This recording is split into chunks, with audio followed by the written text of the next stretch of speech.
थी, उसके साथ किसी की भी बात नहीं हुई। 5-6 दिन तक कोई फ़ोन पे बात नहीं हुई।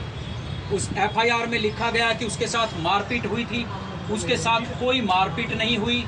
जबकि उल्टा दिलबाग ने उनके परिवार के ऊपर प्रेशर बना रखा था कि उसको बंधुआ मजदूर, विक्रम को बंधुआ मजदूर बनाने का काम किया था कि विक्रम को बंधुआ मजदूर 5-6 दिन तक लगातार आता रहा कि इसको पेश कर दो।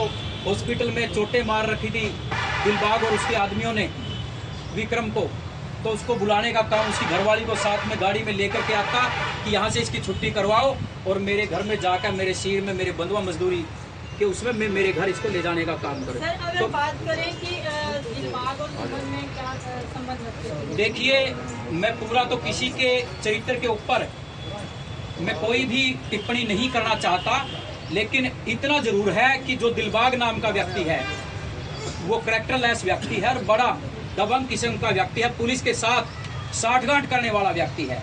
लेकिन अब ये मामला अखिल वाल्मीकि महापंचायत, वाल्मीकि समाज, दलित समाज, इन सब के संज्ञान में आ चुका है और अखिल वाल्मीकि महापंचायत का प्रपंच और उद्देश्य ये है कोई भी निर्दोष व्यक्ति अंदर ना जाए और दोषी कोई भी बचने ना पाए। आखिरकार विवाद का मामला कैसे हुआ?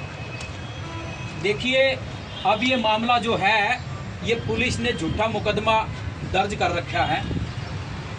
17 और 4 21 आदमियों पर झूठा मुकदमा दर्ज करने का काम कर रखा है। 1 महीने से ज़्यादा इस FIR को हो गए। अभी तक होना चाहिए था कि जो झूठा मुकदमा है उसको कैंसिल किया जाना चाहिए था और जो दोषी है दिलबाग, जो मास्टरमाइंड है, उसके ऊपर एट्रोसिटी एक्ट के तहत और 112 की जो कार्रवाई है उसके ऊपर होनी चाहिए थी। लेकिन पुलिस का जो SHO है, अभी उस SHO साहब से थोड़ी देर पहले मेरी बात हुई थी, उसका रवैया गरीब लोगों के प्रति, अनुसूचित जाति वर्ग के लोगों के प्रति बड़ा ही नकारात्मक रहा है। अब भी SHO के जो तेवर थे बड़े ही निंदनीय थे। ऐसे लहजे में वो पंचायत से और हम लोगों से बात कर रहा था क्योंकि उसका जो रवैया है वो बिल्कुल भी अच्छा नहीं था। मेरी प्रशासन से हाथ जोड़कर विनती है, जो हमारे SP साहब हैं, भोरिया साहब, वो न्यायप्रिय व्यक्ति सुरेंद्र भोरिया जी कहे जाते हैं और SP साहब के संज्ञान में ये मामला पूरा है। और आज हमने SP साहब से अभी मिलना था, SP साहब का फोन आया कि मैं अपना प्रतिनिधि बनाकर DSP साहब और जो SP सिक्योरिटी के लोग हैं उनको भेज रहा हूं। और यहाँ पर माननीय DSP साहब भी मौके पर पहुँचे हैं और मैं अगर DSP साहब का क्या नाम है सर?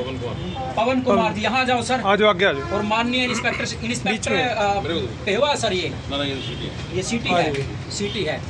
अगर हमारे DSP साहब इस बात को कहते हैं कि मैं SP साहब का प्रतिनिधि बनकर ये ज्ञापन लेना चाहता हूं और इसके ऊपर जितने लोगों के ऊपर झूठे मुकदमे हैं उन झूठे मुकदमों को खारिज करने का माननीय साहब काम करेंगे तो हम इनको अपना ज्ञापन भी देंगे।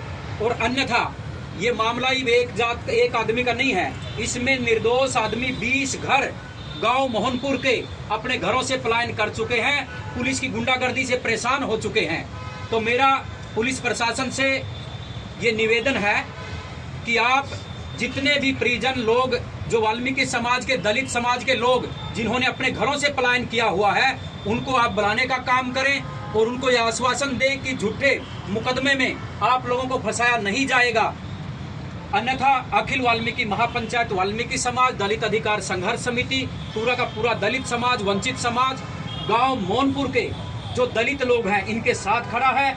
चाहे हमें धरना, प्रदर्शन, भूख हड़ताल कुछ भी करना पड़े, हमें रोड के बीच में बैठना पड़े, इसके लिए हम कोई गुरेज नहीं करेंगे। तो मैं अभी हमारे वो ज्ञापन कहाँ है सर? इधर हमारे DSP साहब पवन कुमार जी को ज्ञापन देंगे और माननीय पवन कुमार जी, पुलिस की जो पेहवा पुलिस की जो गुंडागर्दी चली हुई है गरीब लोगों के साथ, जो पुलिस देखो आपको पता है मिली भगत है कि गरीब आदमी तो कुछ दे नहीं सकता, इनको तो सिर्फ इनका तो नहीं, एकदम इनको दे दी और इनका बेचारा का पेशाब अंदर ही निकल जाएगा।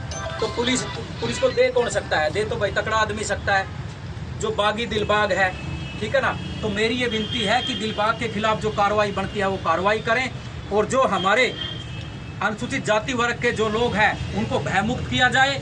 इनके ऊपर से जो मुकदमा नंबर 300 है, झूठा मुकदमा दर्ज किया है, इसको अपना खारिज किया जाए। मेरी यही डिमांड है और यही अखिल वाल्मीकि महापंचायत और संपूर्ण वाल्मीकि समाज की डिमांड है। अब माननीय डिप्टी साहब आपको आश्वासन देंगे। डीएसपी पवन कुमार जी।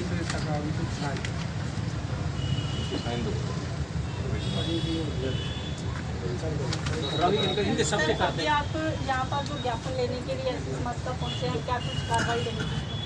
अभी मुझे ज्ञापन प्राप्त हुआ है, एक बार इसको स्टडी कर लें। और जो इन्होंने बताया है मुकदमा नंबर 300 विवाह में दर्ज है, उसके बारे में मेरी एसपी साहब से भी बात हुई है।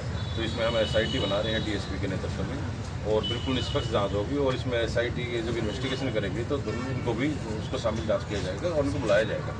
जिस तरह से इन्होंने पुलिस प्रशासन पर भी एप्लीकेशन लगाया कि लोकल पुलिस भी उनसे कांटेक्ट किए हुए हैं, उनके इसमें अगर किसी का गलत रोल पाया गया तो उसके खिलाफ अवश्य कार्रवाई होगी, लेकिन पहले एसआईटी इसकी जाँच करेगी। जाँच में जो तथ्य सामने आते हैं उसके अकॉर्डिंग उसमें कार्रवाई की जाएगी। देखिए, आपके दर्शकों को भी और आपके माध्यम से मैं एक बात बताना चाहता हूं।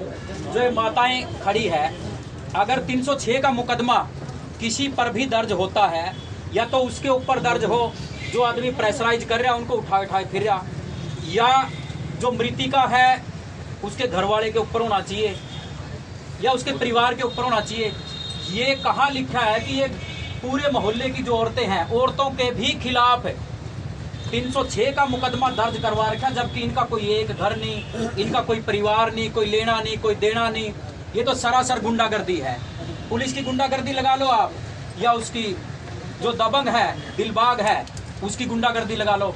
ये गुंडागर्दी है और गुंडागर्दी से अलावा और कुछ नहीं है। माता जी कहाँ गई? एक जरी बताओ अपने। तो हमारे साथ यहाँ पर बोली बोल सारे जने कर दो। हाँ। एक ही कर दो रवि जी, क्या करेंगे आज यहाँ हाँ, रवि कुमार का नाम लिख दो। होगा जी, और कर दो रवि की जगह